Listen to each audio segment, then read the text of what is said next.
Assalamualaikum warahmatullahi wabarakatuh. Halo sahabat konselor, perkenalkan nama saya Sukma Kumalasari, NPM 23040300018. Saya dari Prodi Bimbingan Penyuluhan Islam semester 3, Fakultas Usuluddin Adab dan Dakwah. Di sini saya akan membuat video penjelasan materi tentang praktik etika dalam bimbingan konseling untuk memenuhi tugas mata kuliah bimbingan konseling individu. Selamat menyaksikan.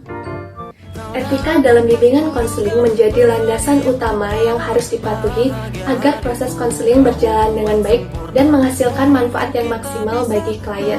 Praktik etika dalam konseling mencakup berbagai aspek, mulai dari kerahasiaan klien, hubungan konselor dengan klien, serta kewajiban untuk tidak menyalahgunakan wewenang. Dalam konteks ini, berarti konselor harus memahami kode etik yang berlaku.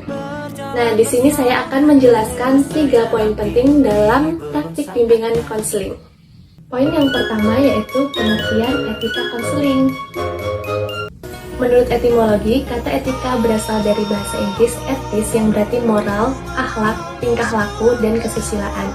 Etika juga diartikan sebagai sebuah ilmu tentang moral dan tingkah laku manusia.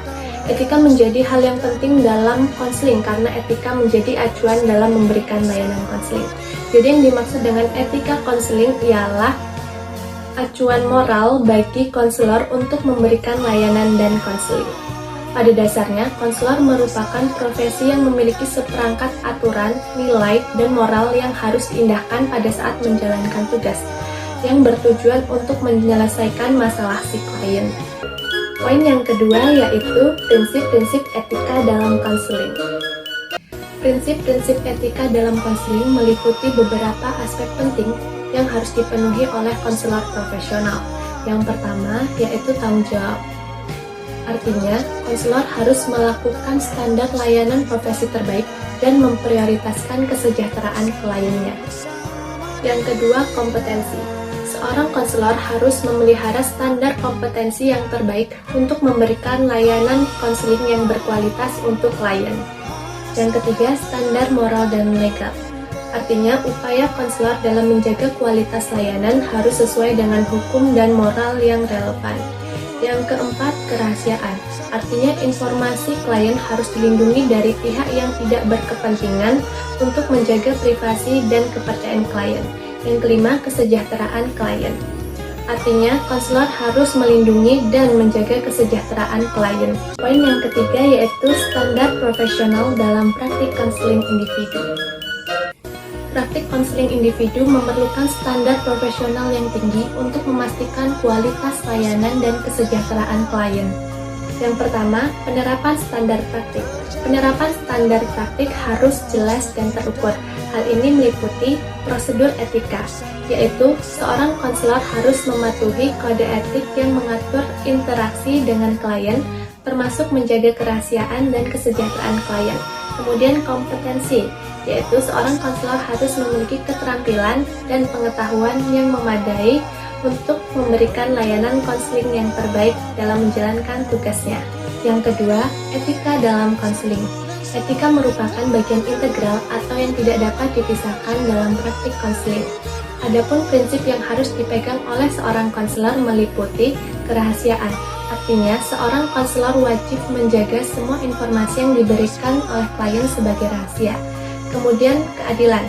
Konselor harus bersikap adil dan tidak bersikap diskriminatif dalam memberikan layanan kepada semua kliennya. Yang ketiga, pengembangan profesionalisme. Pengembangan profesionalisme adalah kunci untuk meningkatkan keterampilan dan pemahaman konselor mengenai teori dan praktik konseling. Hal ini meliputi pelatihan lanjutan. Seorang konselor harus mengikuti pelatihan secara berkala untuk memperbarui pengetahuan dan keterampilan mereka. Kemudian supervisi. Melalui supervisi, seorang konselor bisa mendapatkan umpan balik tentang praktik mereka dan mengetahui bagian mana yang perlu ditingkatkan. Yang keempat, kualitas pribadi konselor. Kualitas pribadi konselor juga berkontribusi pada keberhasilan proses konseling.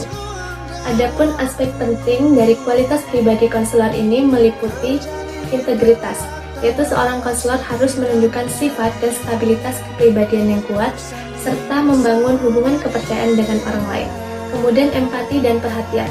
seorang konselor harus bisa memahami perasaan klien dan memberikan perhatian yang penuh selama proses sesi konseling. Baik sahabat konselor semuanya, itu tadi penjelasan dari Sukma tentang praktik etika dalam bimbingan konseling. Semoga ada banyak ilmu yang bisa kita ambil. Terima kasih sudah menonton. Sukma akhiri. Wassalamualaikum warahmatullahi wabarakatuh. Dadah.